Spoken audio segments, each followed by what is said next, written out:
बताएं। हरे कृष्णा। एक चीज से रिलेटेड है। मैं पहले एक चीज बताना चाहूंगी।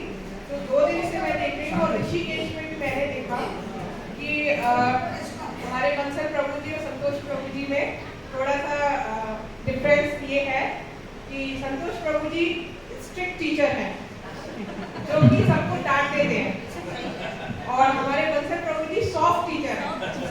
तो मेरा प्रश्न इसी से आता है कि मैं और गौरव प्रभु जी हमारा भी रिलेशन कुछ ऐसा ही है। मैं थोड़ी स्ट्रिक्ट हूँ, ये थोड़े सॉफ्ट नेचर के हैं। तो इस तरीके से मैं टिक फॉर टैग वाला रूल्स फॉलो करती हूँ। तो क्या ये मतलब सही है? ये सही है? मतलब ये गीता को पढ़ने के बाद क्या हमें सॉफ्ट नेचर रखना चाहिए या आपके जैसा नेचर रखना चाहिए? बहुत बढ़िया, बहुत हरे कृष्ण हरे कृष्ण। अच्छा, आपने कभी अन्नकूट का प्रसाद खाया है? खाया है ना? तो अन्नकूट में खीर भी मिलेगी, सब्जी भी मिलेगी, कड़वा, चिरपरा, कषाय, सभी स्वाद है ना। अब कोई कह दे इसमें से कड़वा निकाल दो तो फिर अन्नकूट नहीं बनेगा। कोई रामायण का प्रेमी भक्त है और वो कहे कि साहब ये रामायण में लंका कांड है ना, ये बड़ा गड़बड़ सा है, इसमें ये गोलीबारी, बंदूक, तोप, तमंचा, ये मार काट, ये पसंद नहीं है हमको। हम तो बड़े सीधे टाइप के आदमी हैं, भक्त टाइप के आदमी, हटाओ जरा इसको। तो लंका कांड के बाद क्या रामायण बचेगी? हमारे शरीर के अंगों के बारे में देखो, ऐसे भी अंग हैं कि वो पत्थर को तोड़ दें और ऐसे भी अंग हैं कि जहाँ पे हल्का सा टच हो जाए तो बड़ी दिक्कत हो जाए शरीर में। यानी सॉफ्ट से सॉफ्ट, और ये भगवान का रूप है। समग्र रूप में सॉफ्ट और स्ट्रिक्ट दोनों चलते हैं। अब प्रश्न का जवाब, ये तो मैंने आपको बैकग्राउंड बनाया। देखिए, आपका उद्देश्य क्या है इस पर बहुत कुछ डिपेंड करता है। यदि माँ ममता के वशीभूत होकर बच्चे का लालन पालन करेगी तो बच्चे का पतन करेगी।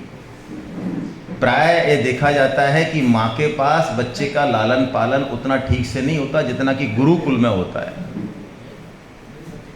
टीचर यदि बच्चे को डांटेगा नहीं, उसको स्ट्रिक्ट नहीं रखेगा तो उसका कल्याण नहीं होगा। तो हमको जैसे जहर को काटता है, एंटी स्नेक वैक्सीन किससे बनती है? सांप को काटने की जो वैक्सीन बनती है वो किससे बनती है? तो क्रोध भी, इसको शास्त्रों में सदाचार कोप कहा। सदाचार कोप मतलब ये जरूरी है।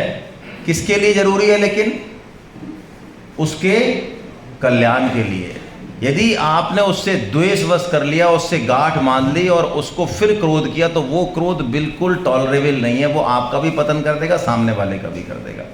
क्रोध नहीं करना है, क्रोध का स्वांग करना है। ऐसे ही कठोरता भी बहुत आवश्यक है, लेकिन वो कठोरता कहाँ से आनी चाहिए? अंदर के सॉफ्ट हृदय से आनी चाहिए। वो कठोरता आपके जीवन का अंग बन गई तो दिक्कत हो जाएगी। और आप चिंता मत करो, ठाकुर जी हमसे ज़्यादा जो है हमारा वो ध्यान रखने वाले हैं। वो जोड़ा ही इस तरह से बनाते हैं कि एक सॉफ्ट और इधर एक टाइट, ऐसे ही चलता है सब जगह, है ना। उनका प्लान बड़ा ज़बरदस्त है। आप चिंता मत करो, आप अपना रोल कीजिए और वो अपना रोल करें। ऐसा मत मानिए कि मैं अच्छा हूँ मैं बुरा हूँ। हाँ, टारगेट दोनों का एक ही रहे। जैसे कि एक सेठ के 4 लड़के होते, एक दुकान पे बैठता ही नहीं है, वो तगादे में ही रहता है 24 घंटे। एक वहाँ पर मोटा हो गया, बैठ बैठ के गद्दी पे वो नोट ही गिन रहा है, एक जो है कपड़े ही फाड़ रहा है। अब आपको यार, ये तो मैं तो दिन भर बैठा रहता हूँ, ये बैठता ही नहीं। अरे चारों अलग अलग काम कर रहे हैं भाई, लेकिन कर रहे हैं दुकान के सेफ्टी के लिए, कल्याण के लिए। ऐसे ही हम जिस तरह से हैं उस तरह से ही उसी ठीक में लग जाए, कोई दिक्कत नहीं। आपको क्या रोल दिया भगवान ने? सबको अलग अलग रोल दिया, अपना अपना रोल करें, मस्त रहें। हरे कृष्णा।